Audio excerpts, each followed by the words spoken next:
fact that resilience being a key factor of we not transiting from Islam to another deen. From Islam to another deen. Because there are quite a lot of things happening.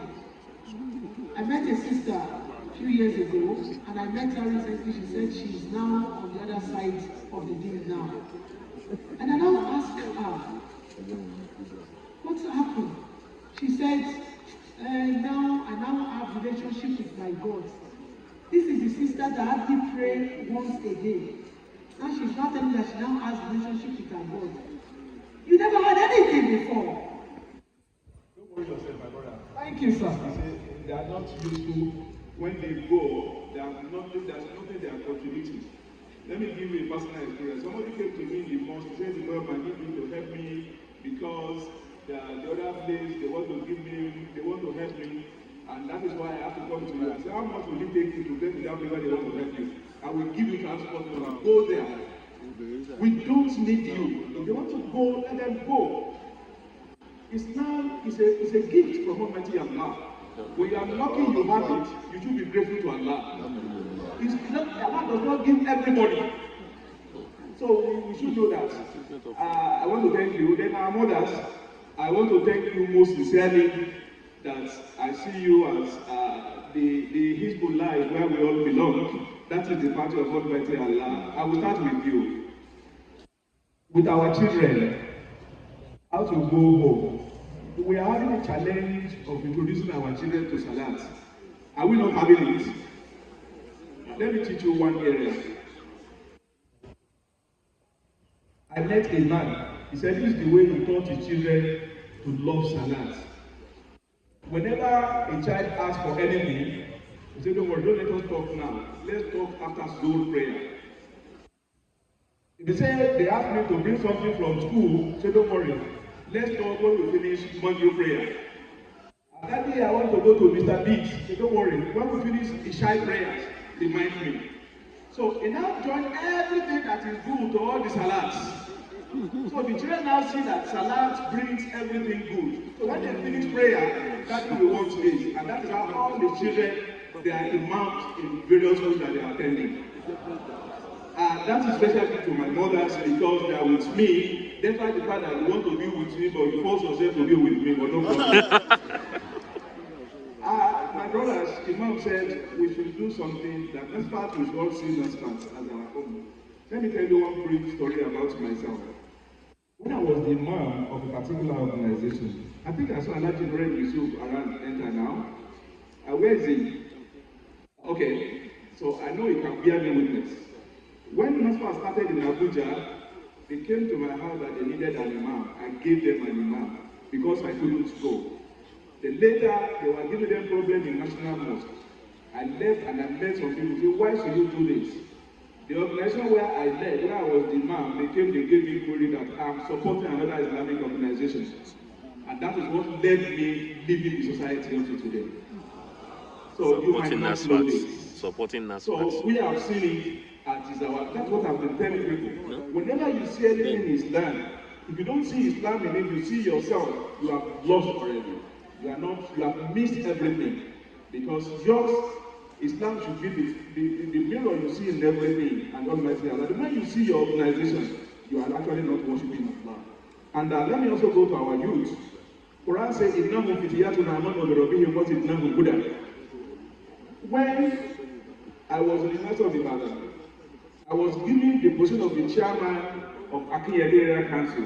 I wish the airport that all these places there, the imam took over from me as the chairman of Akinyele Area Council. As the time I became the chairman, the local government has died. And people believe in begging and begging and begging. And I called my friend and said, "Let us stop this issue of begging." As a student, I was a student level there in 1990s. We came together and I looked for the people whose parents are rich. We came together and I put them in my executive. We were able to raise money to the level that all those who are rich are looking for us that they want to partner with us. The youth, you don't forget about begging. Allah has given you intelligence. You have the connection. You have the strength. You have the power. All what you need to do is harness this thing together and begin to work it out. The chairman, the national council, they'll be looking for you when they see what you are doing. You don't cry, you move. And also, my brother from UK, you are talking about financial knowledge. Let me tell you, when you have the current financial knowledge, it will make you to be poor, unless you understand the concept of Islamic financial system. When you have the understanding of Islamic financial system, it is the only thing that will make you rich. Because what they will be teaching you is how to spend money. Even in our homes, we don't teach our children how to make money. We only teach people how to spend money. And this is one area that we are all lacking. We must learn to teach our children how to make money. 3 things is Allah will ask us. How do you make your money? How do you spend your money? What do you leave behind? So these are extremely, extremely important.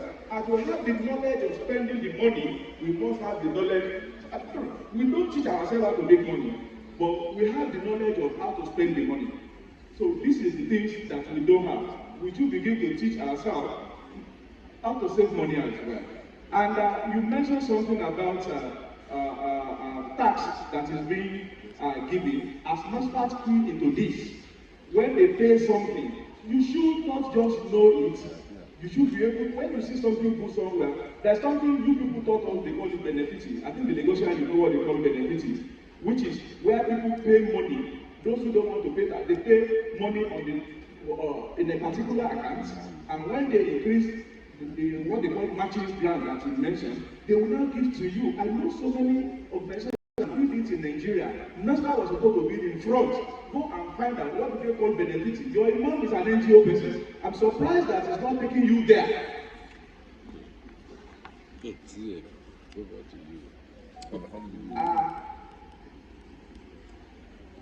And also, you mentioned that in the north, the people are losing faith. Wallahi, they are beyond our imagination. But what do we do? Unfortunately, those of us from the north were sleeping. We didn't see it as anything, and that is why Nasfat, and this is why I'm mentioning this. It is not the same program you must be doing in all the branches. The program should be responsive to the need of a particular locality where you are. You don't need to be doing all these things that they are doing in Lagos. It is not Lagos they are in need of, that's what they are doing in Lagos. With what Ibadan they are in need of, that's what they are doing in Ibadan. You have to be responsive to what is needed in the locality where you find yourself. I listened to a particular Christian leader. He said when they brought Christianity to the north, people are not accepting Christianity until when they introduce humanitarian and empowerment. And that's why we began to accept Christianity. We should use the same thing. You should improve your humanitarian efforts, activities, and empowerment activities in the north. In the south, you might not need that. But when you don't do that, believe me, you think you are there and you think you are just doing Nasfat. Nasfat without impact. I'm sorry. You must do Nasfat that is impactful. And also, as we are rounding up, I actually want to thank everybody here in Nasfat because, like I mentioned, I'm always passionate when I have the opportunity of speaking. When I had the honor of speaking in Nasfat, because when I was the Imam of Ansarudin, before I left, I know Imam Allah is the one making years of me. I wrote a memo on what we should be doing in the 21st century. But unfortunately, the time I wanted to use it was the time I left. And alhamdulillah, I did not write it for writing's sake. Those who know what Allah has used me for, we know that that memo is actually working today. We should be able to have strategically planning. We are past the stage where we got to say AL-HABIBIYYAH in the mosque. If you don't do something, something will do us.